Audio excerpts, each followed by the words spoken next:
Fionga le ato la savea malo le soifua malo fueta wa sa ia manuia foile kilisimas vale te amane sa sa po Ia. sa fas foile pa ia male malas las sa molo fa fonga mai e mesena yo tato tua amatsu Ia lava. ia Ia lava. sai manuia be o le ro fole atu Talo vai whaftai le tua o maua fulu tā whilo inga.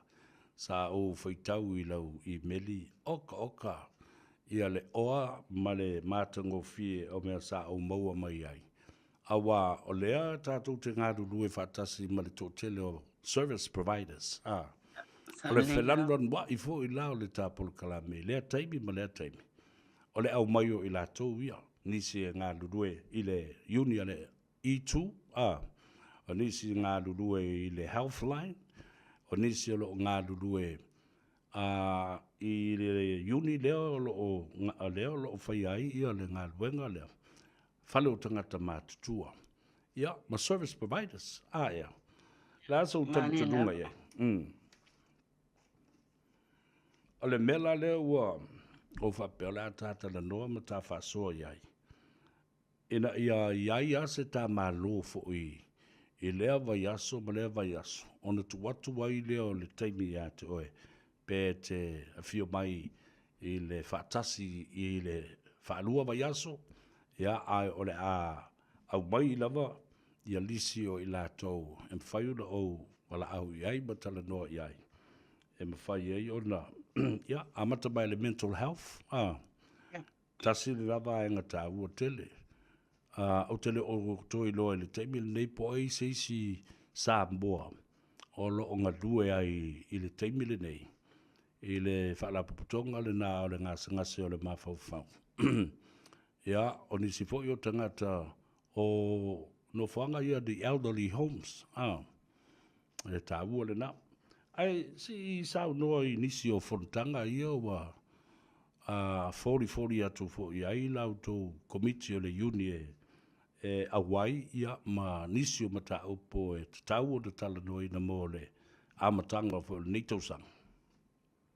Ia whaptai lava mo lau saunoanga sa vea ai le whea sale le tūlea o le sa au no mawalo lau I melian le la a matalo no umili whaalaputonga I pe o dementia Ia. ma le Alzheimer's Society o le lana refer mai au no mawhai e te mana tala no stangata sa mua whamatala ia mana onga o le tatu pokalame ona refer mai leo au I Middlemore waile se lato whalaputonga I South Auckland e maua I tai Waitaka ma o I North Shore o le lawa mai le se whape uma email ia tu ia contact ia tangata e maswafo ona I Eastern Samoa le whenganuenga I ai mana I o tanoanga le la e wha mautuma wha la tu tāu o tanona I o tātu tangata me se lava le tūlea le tau singa o ne o tātu tangata matua. Ai se I umono tango le watu nu mera maswafo I la tu I antani mai. Ai o le tūlea I le ngaluanga ne tau sanga ia o le te leo ngaluenga wape whaona sila fiolo tālia pia le case lea a le uni ma la so le service providers po o company e mata se felo ai o il mano male courts o no le Italia se la so se tali mai al employment relation po le tali mai le mata fa ala wino le pe equity mo sa fainga luenga ai o le simsa pule o telen tula I mai no va ya so ai le o Christmas sa telo samisa ma so feo ai e mese o tu Hamilton ma no whanga se tonu au kilani. O no wa tele lava company ma whala papastonga wa tipi se tulo po wa whaiti tia ia le tula sanga whainga ruenga. Ale me whaula le wa amata mai wa yaso nei. O le wa tui tilo pei wa o muli o mai isi company. Ona ele o lava le tupele e men malo te tongi mai e lato o tele I tula le wa watu sanga whainga ruenga. Ai le se tupe men malo tongi o le mela le wo iai. O le wa matanga na sui o mai a roster sana tangata. O le tula si le whainga tai le ngata wa o whaititia la to ia i tu la whainga ruenga. Awa, wa afia mai la nei o la to ainga. Wa le ese taimi e masani ni whatau e whainga ruenga ni si file man si file o nai wa aina i whanau la haiti ma. O mera la watupu, ma tua i te lea le afianga o ainga ma personal lives na i tangata. Ona wa tu mai fo ia company la to tofi ona e fia se fe for se len pe la ole ta ole fa ma so fo ne ta pena yai wa ani sa wala e so ani trans fainga luenga ia ma una I pel ma no ma mai la so ia fundinga pe ma mai le tu pe mo na trans fainga luenga e te le anga luenga ne ta sa ma dia ai ole bela na ta wai tele e o foi la I vaenga ia tu te nga lu fa ta sile uni em fai foi ona na umbia e ta tu te tala no ma fa maru si awai ia I la to o lo nga lu ile vaenga le ai au te fia tala no wa e lua minimum wages sai ai o le la wa vai tu po o fia le wo to fina wo ne tau no o ile tongi amata le tula o le living wage lo wa e wa lus full vata la masene o le lai fi na wa ma so ia avea le living wage ma minimum wage ia ma over tulunga wa sa foi pe ma wa tanga sa living wage ai la vala to tiu te tono fa fainga luenga o le fo yo le ya yo le o le unit tono fa fainga luenga ele nga tsena so la pule mole to tongi lea a o si fo to finga po to tongi pe yo a fainga luenga le weekend pe pole po e fo ia incentives ia tu pe tongi ya tu mola so e tele la na maua ia tu pe vaenga le tono le uni a wa o ile ma so ai una ele uni company o le se senga na o nei vaenga ele o le uni o le me la va mai company o le na a la so ia o le tula na e mata te mana na o ia over atu lungo le living wage ma tino na tele ia tu lo living wage le ia tonga na tanga sfainga luenga lo ia nei ole tasil dava nga ole la yo le mautonu ia tangata foi ona ole minimum wage le sai le lava fina wa ia tangata ia le tangata ia fainga luenga ele o ia ni uni le la wo fatu la mai le living wage which is e matua ta wo tele le los football valu ele to ye ni ai mai se ta wo loa ma me fa pena ta wo so fonga fe la si te mi e fa ye sa to forno ma fa ye ni si industrial action o le living wage e alu ilunga ni every year announce ile aso mo apelila ai foi ai si ai lunga ya se tema ia o te reo lava il mano le ia nei pe wa o le aso mo apelila le masana na si ai lunga le minimum wage o le lai fasa tali ia o le saab te lea na le ia nei le ngata i tongi a o i tu la na i tangata ole me mua fai le tau uni ma le tau committee whaafoe. E sui le aso e lo te aile ma ta upu le ma si i lo le minimum wage o le afo le living wage na mai i le aso mua o apelila. I le aso lua. Man tua fo o le aso mua o apelila o le aso tau whaavalea. Ia pe o le fa sau le taimi lea e fa salau e le pache de le malo. E sau le lawa fionga le fa vanea mai ka vaenga la. Al paketi fu al malo le te fa o ne toi fai tau i le aso mua a perila. Ma na ia lai ave tatou whanonga na i o i le malo e sau le lea ia o e tau samnoa. Na o mata upu tau whaavalea mata upu ne a mai le aso mua o a perila. Ia fa tu fo ia ale si meta o te le leta tal no fa mautu ina mo le fa mausali no la ngono tangata to become financial members of these unions langa ye fo I uni o le to tongi ia sa fanga o tangata ai ao na tupu mai ni fa la emma tu wa vai tele le la to fi no ai mata upu e o ia represent tangata ni ai sa no mata upu le Ia, se tāua o te lo fo e mawai fo i se taimi mato iuni pia whiutanga se whātatali e ia swaenga i sanga lue na wa o malkirisi masi. Ia sa tele fo whase a mai ana a isi fo i members ono o le whainga tā i se taimi. O nei tuaina o i se taimi e maua mai le tusi au nei po tae au le fono. Ona ele o mala malama tata tangata whainga luenga po e mese fo ia members. E yelo se me tupo na longo mai leo mātou e matele i lope ale i longo mai a. O isi la taimi e vili mai wo te ele taimi o lato was stood down po le si mea. E o ala so ile le tala noa ma le employer. O na whaile ia o le telo lato ele malama. Ona na whaile ia wa i o e pe saini se pepa e toi o atu la mātou. O whainga tāle anga lawa o mana saini. O le tūna e wha malama iai. O le tongi lau membership pale uni. E awane i ngalo i fiso sai. Awane e te vili mo mai e le saini se mea. Pe e te le malama fesili mua. E fesili fo ia mātou ia e malama le ngana. What is free to go no ta mo it's not telling not be say on na you start to Samoa. So it depends on the situation why e for instance e fainga ta le meta upu ona e onga.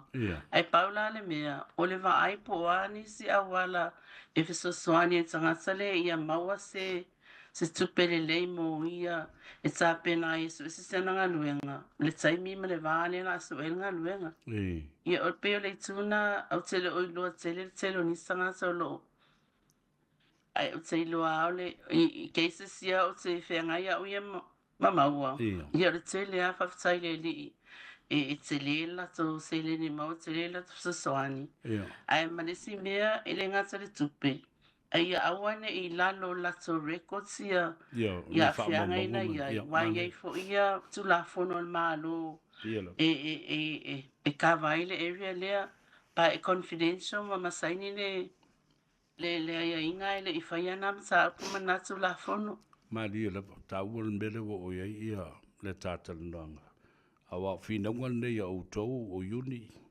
ia e mafai na tu watu ai fo le fautuanga ia i la tolo fa fonga mai ai mai se so stangata la wa fiala na ngaluenga ina ia sa ili so sodi stangata mafai na lao because ulai o mai ia tata you can bring somebody that you feel comfortable with him for you na tala noa mapulenga o lea tau te iai ia lava te mana ia foi le mta upule na i feutanga inga i e malia iai la maura tupe te malolo a tau siela wa inga so ni suasa unga luenga ma le reference le job reference lela au mai ele o fa mau inai ia auto talandoanga ia po se bena tu uai le ngaluenga me fa pena to give the person a second chance is easy for employment opportunity o sa olna tele lava ia nai sanga sa first so tunu ua maua ele tule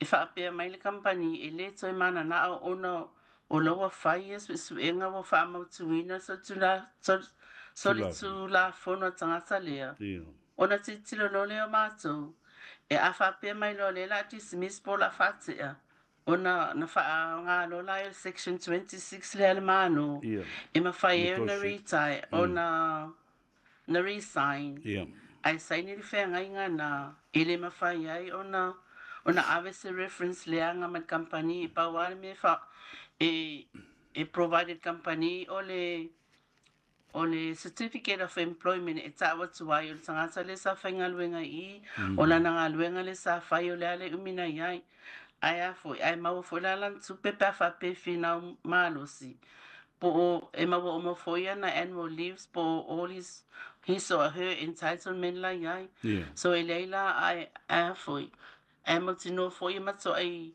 au ili mama tino mo ai le fai unga e tu fatu la ese awai le fa pe o le ta uai o le proper process ma so ai au ili mo fa so a martino ai ma di la ia dai lo le ia mai o inei o la muli la vo ile tu la fono ma rule of law Se ilonga lava ua au mai se whai unga o se wha sinonga ua a fia le tangata ma wha maonia lana soli tula whono. Whatoa whaile o se whai unga ele pe o mea kā koule whai Samoa. Oi karo whai a Samoa ioi. E se le whai kā whanongo mo aku i e pāmea.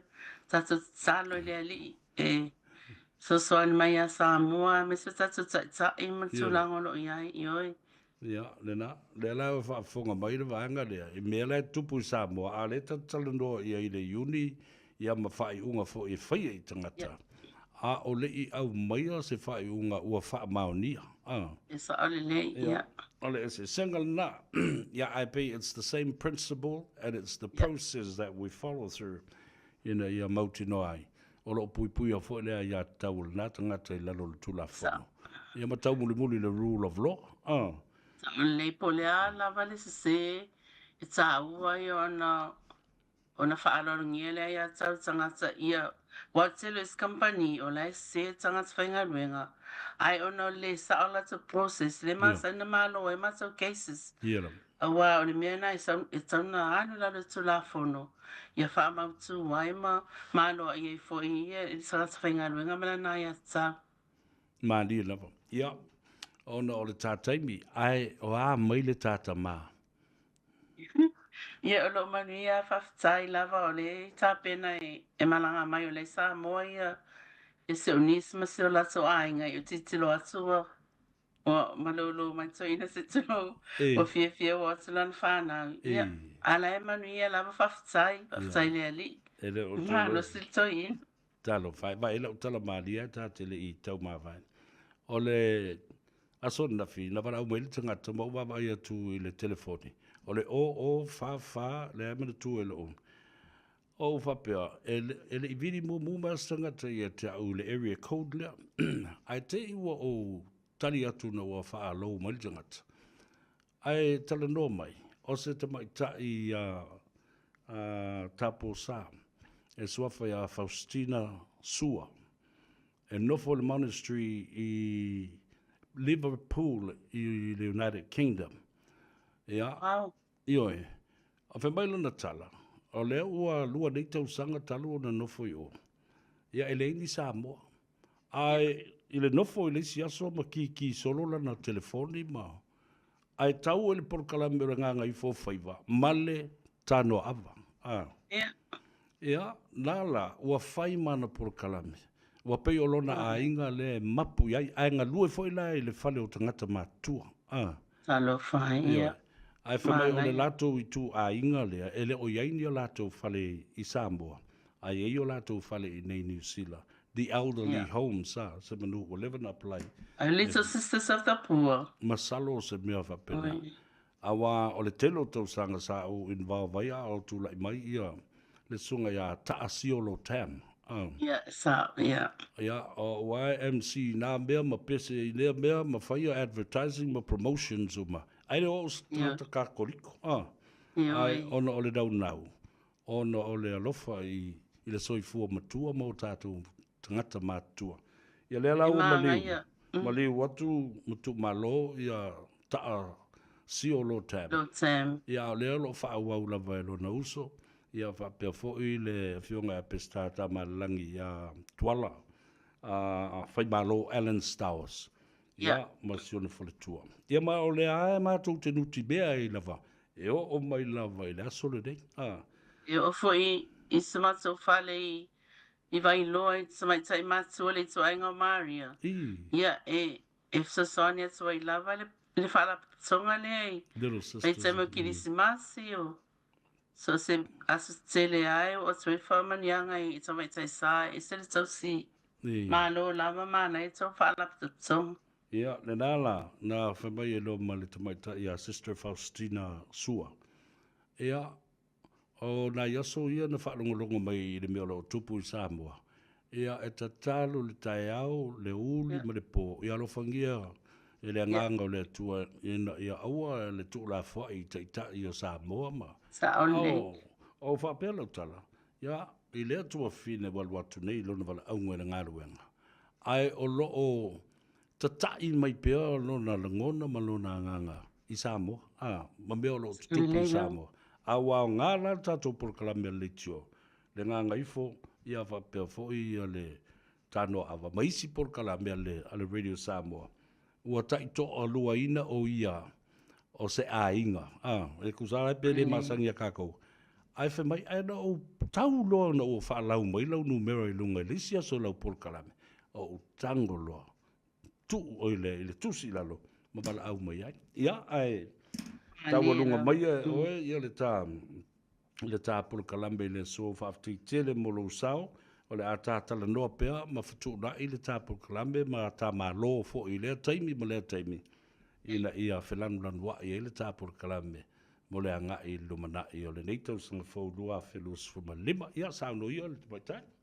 Ia whaftai lava sa vea mo le avanoa whaftai fu i mo nei tau sang fo tātou au lia mai ia tātou talo mo se tātou atunu a me sena ia tātou a inga lo i Samoa ia mai file mua le atua tau se Samoa ne vai taimi a me sena io tātou tai whape fwene ia tātou a inga ia manu ia tele foile ngā luenga tau ofisa o le Peuse Ministry e sere tā ua lea o tau leiti o atu i tu e whare lalo langi o loo ta i to o lua mama wai fo se ta inga na i o tātou tangata lo ngā lue i se tunu o lalo langi e whaftai manu ia tele lawa le tau au whainga luenga me se fwere pūlenga tau ngā luenga ia manu ia fo tāpo karame ne tau sanga ai o te so ta i atu e abatu ia ingoa manu mera tangata ia a wale po karame se se taimi whaftai lawa sa vea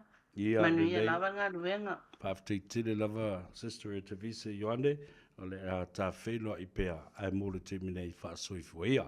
Yeah, so whaia soifua. Soifua.